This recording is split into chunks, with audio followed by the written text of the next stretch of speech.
Саламатсыңарбы балдар? Мен бүгүн силерге Алтай эл жомогу Жибек чач аттуу жомокту окуп берем. Кана эмесе ыңгайлуу олтуруп жомок угабыз.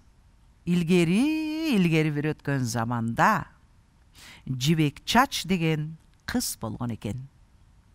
Көздөрү карагаттай капкара, каштары жаңы тууган айдай ипичке, чачтары кочкор мүйүздөй өрүлгөн, башындагы топусуна үлпүлдөгөн аппак үкү тагылган. Күндөрдүн биринде Жибек чачтын атасы ооруп калып, апасы кызына: "Кызым, сен ак кула атты мингин да, Оргуштап аккан дарыянын боюнда турган Телдекпейм кам деген бакшынын айылына барып, аны чакырып кел" деди. Кыз маңдайында жылдыздай кашкасы бар кула атка минди да, оң колуна кайыш тизгинди алып, сол колуна сөөк менен кооздолгон камчысын камчыланып жүрүп кетти. Ак кула ат куюндай зымырап баратты. Ооздук качырап, үзөңгүлөр шарактап күү чыгарды. Карыган Телдекпей кам кайыңдын кабыгынан жабылган үйүнүн алдында отурган экен. Ал курч бычак менен кайыңдан тегерек кооз чөйсөк жасап отурган экен. Ал туяктардын катуу дүбүртүн, ат жабдыктарынын шарактаганын угуп, башын көтөрдү да, ак кула ат минип келаткан кызды көрдү. Жибек чач бийик ийирге салабаттуу минген, топусундагы үкүсүз шамалдан теңселет. Катуу өрүлгөн чачы деңиздин кочкор мүйүзүндөй шагырап күү чыгарат. Бакшынын колунан бычагы түшүп, чөйсөгү отко томолонду. "Чоң ата, менин атам ооруп калды, жардам бериңиз" деди кыз. Жибек чач: "Эгерде сен мага колуктуу болсоң, атаңды оорудан аяктырам" деди. Камдын башы куудай ак, сакалы тикенектүү бир түп ит мурундай эле. Жибек чач коркуп кетип, атынын башын бурду да кайра үйүн көздөй чаап жөнөдү. "Эртең таң ата барамын" деп Телдекпей кам кыздын артынан кыйкырып калды. Кыз айылына келип үйүнө кирди да: "Эртең таң ата Телдекпей кам бул жерде болот" деди энтигип. Асмандагы жылдыздар тарай электе, кишилер айрандарын уюта электе, казандагы эт быша электе, ак кийизди жерге жайып сала электе, сырттан аттын дүбүртү угулду. Телдекпей камды тосуп алуу үчүн кошуна колоңдор эшикке чыгышты. Анын мингени топоздой болгон сап-сайган жүндүү ат эле. Ал үн чыгарбай, сөз айтпай, эч кимди карабай, эч ким менен саламдашпай эле шашып-пушуп үйгө кирди. Артынан териден тигилген оор тонун аттан түшүрүп кошуналар да кошо киришти. Довулбасты жыгач мыкка илип, астына жыттуу арчанын буттактарынан от жагышты. Кам таң аткандан күн батканча кабак кашын көтөрбөй, үн чыгарып сүйлөбөй олтура берди. Телдекпей кам түн ортосунда ойгонуп, өзүнүн сыйкырдуу кызыл тумагын кашына жеткенче баса кийди. Тумандагы үкүнүн жүнү эки кулактай болуп далдайып, артындагы курактары эки канаттай болуп салпактап турду. Бетине мөндүрдөй болгон айнек мончоктор келип түшүп жатты. Кам онтулуп жатып, ак кийиздин үстүндөгү өзүнүн 2 пут келген тонун көтөрүп алып, ойбайлап жатып анын катуу жендеринин ичине колдорун салды. Тондун капталдарында сыйкырдуу деп эсептелген бакалар менен жылаандар илинген эле. Аркасында тоңкулдактын жүндөрү салаңдап турду. Кам мыктагы илинип турган тери доолбасын алып, аны жыгач токмок менен уруп калды. Үйдүн ичи кышындагы тоонун ашуусундай болуп, көлдөр шалдыр болуп чыкты. Кам ары бери бийлеп, сыйкырлады, доолбас даңгырлады. Жылаажындар шаңгыр шоңгур этип шаңгырашты. Бир маалда бардыгы тып басылды. Тынчтыкта күн күркүрөгөнсүп, акыркы жолу доолбас дүңк этип, жылаажындар жым-жырт болду да калды. Телдекпей кам ак кийизге жай олтуруп, колу менен чекесиндеги терин сүрттү.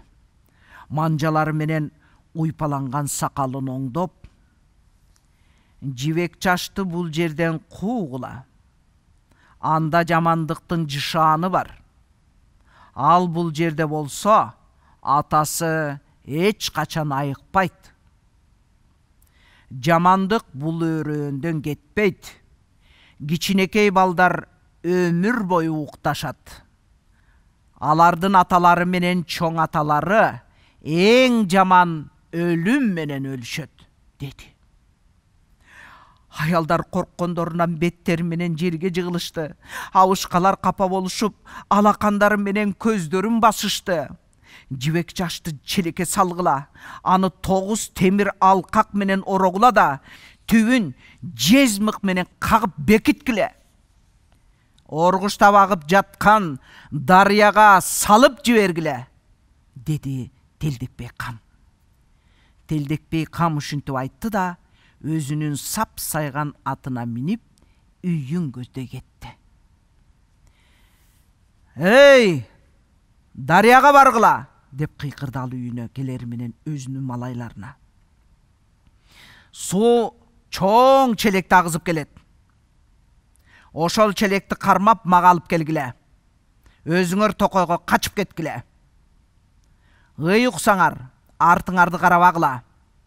Онтогон үндөр, кыйкырык, ызы чуулар токойго тараса да, эки жагыңарды карабагыла. 3 күн өтмөйүнчө үйүмө келбегиле».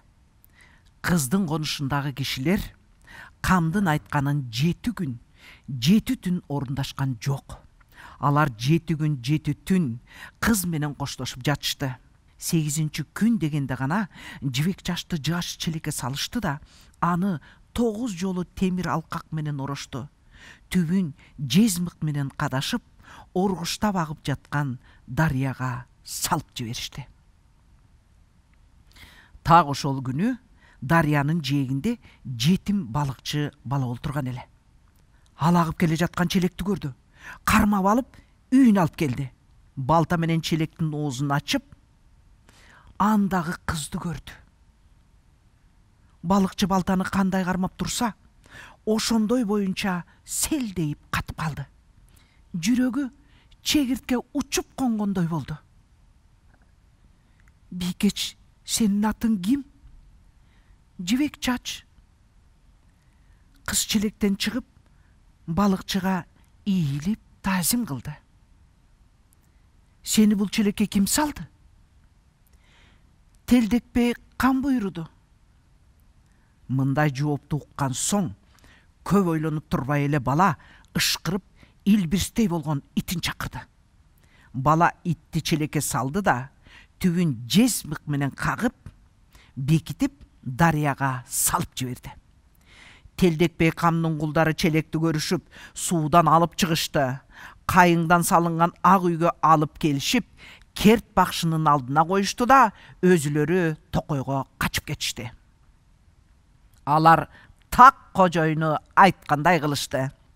Бирок алар токойго жетелектеле, «Жардам бергиле, жардам бергиле, жардам бергиле» деп кыйкырган үндү угушту. Бирок малайлар камдын берген буйругун орундашты.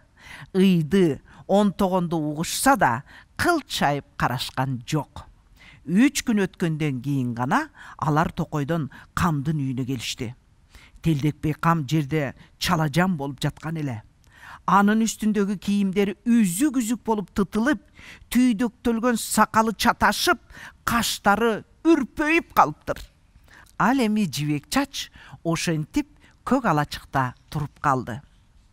Балыкчы эми балык уулоого барууну да таштады. Ал кайрымагын бир нече жолу алган күндөрү болду. Бирок дарыяны көздөй бир аз басып эле, артын карайт да, эшиктин алдында карап турган кызды көрөр менен үйүн көздөй жөнөйт. Кыз кайыңдын бир кесигин алып, жемиш менен гүлдүн маңызынан боек жасап, кайыңга өзүнүн түзүн тартты. Кайыңды таякка бекитип, аны суунун жээгине сайып койду.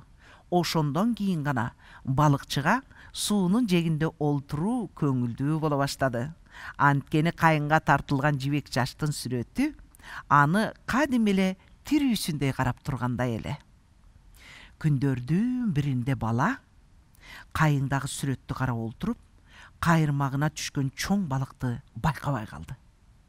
Кайырмагы колдон жылмышып чыгып кетип, сайылып турган таякка тийди. Сүрөт тартылган кайың сууга түшүп агып кетти. Болгон окуяны кыз укканда буркурап ыйлады. Алакандары менен кашын сүрткүлөдү, манжалары менен өрүлгөн чачын сылады.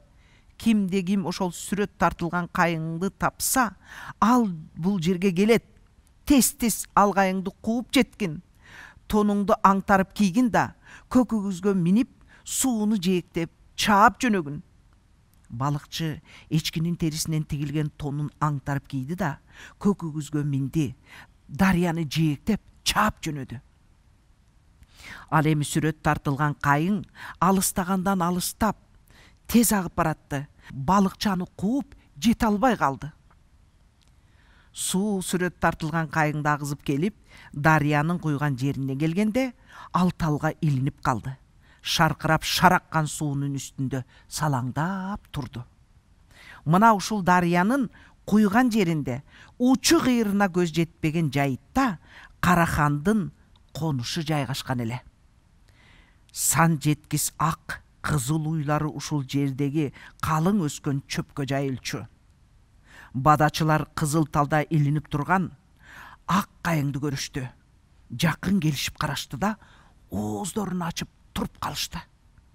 Бүгүн кандай майрам? Кимдин тоюн тойлоп жатасыңар деп Карахан бадачыларына чаап келип, буркан шаркан түштү. Эй, силер жалкоолор! Ал 9 сала камчысын бадачыларды чаап жибериш үчүн үйүрө көтөргөндө, кайыңды көрүп калды да, камчысын колунан түшүрүп жиберди. Кайыңдан суп-сулуу кыз карап турган эле. Анын эриндери кадим эле жаңы ачылып келаткан мала кызыл гүлдөй. Көздөрү карагаттай, кап-кара каштары чийип койгондой. Кирпиктери жаанын жебесиндей болчу. Карахан камчысын шып ала коюп, койнуна ката койду да, коркунучтуу үнү менен айкырып кирди. Эй, силер! Алттар, дөөлөр жана баатырлар! Азыр эле атыңарга менгиле. Эгер силер бул кызды таппасаңар, баарыңарды найза менен сайып, жебе менен атамын, сууга салып кайнатам, деди Карахан. Алар аттарына минишип, тизгинди кое беришип, дарыянын башына чаап жөнөштү. Алардын артынан кызыл жез жана сары колодон жасалган курал жарактарын шарактатып, жоокерлер баратышты. Аскерлердин артынан ат багуучулар коштоп келатышты. Келаткан бул айбаттуу аскерлерди көргөндө жибек чач ыйлаган да, күлгөн да жок. Un чыкпай, бермет менен кооздолгон ээр токулган боз жоргого минди.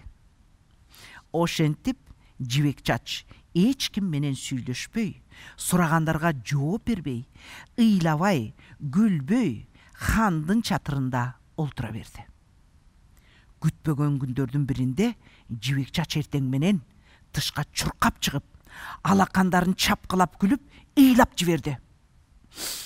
Карахан кыз караган жакты карап, ал жактан жүнү сыртына каратылып, эчкин терисинен тигилген тон кийген, көкөгүз минген жигит келатканын көрдү.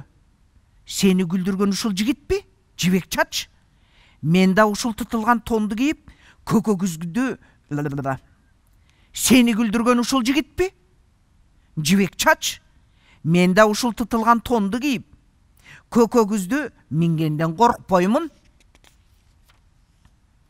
Ошондо сен так ушундай шайыр күлүп, так эле ушундай үнүңдү коңгуроодой чыгарып ырдагын, деди.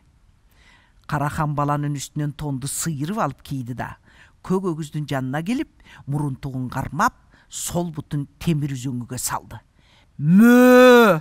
Мөө! Деп өгүз мөөрөп, ханды ээрге мингизбей, ой тоону аралап сүйрөп жөнөдү. Уялгандан Карахандын кара боору жарылып, ачуусу келгенинен жүрөгү кабынан чыкты.